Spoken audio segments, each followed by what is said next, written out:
आज के समय में जो चीन ने अपने आर्थिक और राजनीतिक हितों की सुरक्षा के लिए जो कदम उठाए हैं वे पूरी दुनिया के लिए सीखने योग्य है। पश्चिमी मीडिया लगातार ये रिपोर्ट कर रही है कि चीन ने एक ऐसा व्यापक रणनीतिक ढांचा तैयार कर लिया है जो उसे किसी भी संकट, खासकर अमेरिकी प्रतिबंध का सामना करने में सक्षम बनाएगा। चाहे वे ताइवान का विवाद हो, ब्रिक्स करेंसी का मुद्दा या डॉलर को चुनौती देना, चीन हर दिशा में तैयारी कर रहा है। चीन ने ये सारी चीजें रूस से सीखी क्योंकि रूस पिछले 2.5 साल से यूक्रेन से युद्ध लड़ रहा है। यूक्रेन पर युद्ध करने की वजह से दुनिया ने उस पर प्रतिबंध लगाए। रूस पर बहुत कड़ी प्रतिबंध की मार पड़ी है। रूस पर अब तक 14,000 से अधिक प्रतिबंध लगाए जा चुके हैं। ये नंबर देखें तो ये नंबर उत्तर कोरिया, ईरान और सीरिया जैसे देश पर लगाए गए प्रतिबंध से कई गुना ज्यादा है। अमेरिका और यूरोप ने मिलकर बैंकिंग सिस्टम पर रूस को पहुंचने पर रोक लगाई।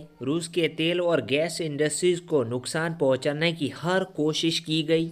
तकनीकी सप्लाई को पूरी तरीके से रोकने का प्रयास किया गया, लेकिन रूस आज भी खड़ा है क्योंकि पुतिन ने इसकी पहले से ही तैयारी करके रखी थी। 2018 में पुतिन ने एक बयान दिया, उसमें कहा कि अगर पश्चिमी देश जितने भी प्रतिबंध लगाते हैं लगाने दो, इसके बाद हम दिखाएंगे कि अपनी असली ताकत क्या है। इस बयान को उस समय लोगों ने सिर्फ एक डायलॉग माना था, लेकिन आज ये वास्तविकता बन चुकी है और इन सारी चीजों से सीखकर चीन ने भी तैयारी करना शुरू कर दिया है। चीन ने रूस से बहुत बड़ी सीख ली है। चीन ने अपने अधिकारियों को रूस में भेजा और ये समझा कि प्रतिबंध का सबसे बड़ा प्रभाव कच्चे माल, निर्यात और इंडस्ट्रीज पर पड़ता है, और उसके बाद अपनी इकोनॉमी में ऐसा बदलाव किया जो उसे किसी भी संकट से बचा सकते हैं। चीन ने रूस से प्रतिबंध के प्रभाव को गहराई से विश्लेषण किया। कच्चे माल की आपूर्ति, चीन ने देखा कि रूस की मैन्युफैक्चर इंडस्ट्री कैसे प्रभावित हुई। उसके बाद उन्होंने ये तय किया कि कौन कौन से कच्चे माल के विकल्प को तैयार करना होगा। उसके बाद चीन ने यह समझा कि रूस को किन देशों से मदद मिली और किन देशों ने उसका साथ छोड़ दिया, क्योंकि चाइना भी इसी तरीके से विवाद से शायद उलझ सकता है, और वो विवाद है ताइवान विवाद। चीन और ताइवान के बीच में ये विवाद कई दशकों पुराना है, लेकिन हाल ही में ये तनाव और बढ़ा है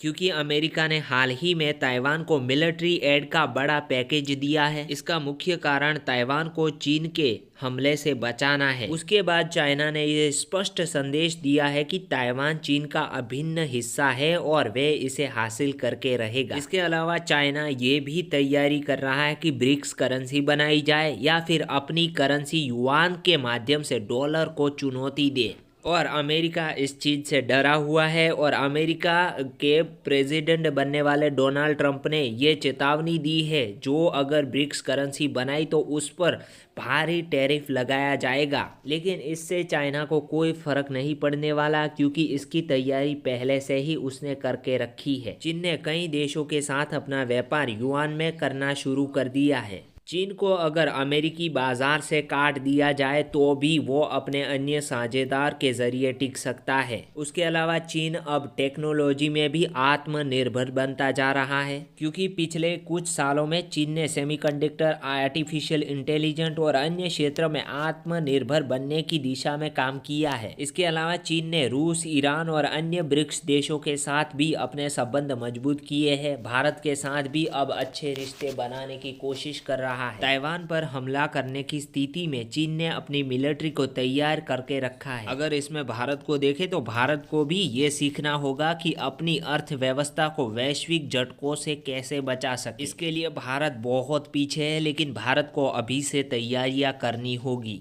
अगर अमेरिका ने चीन पर सख्त प्रतिबंध लगाए तो ये वैश्विक अर्थव्यवस्था के लिए एक बड़ा झटका होगा।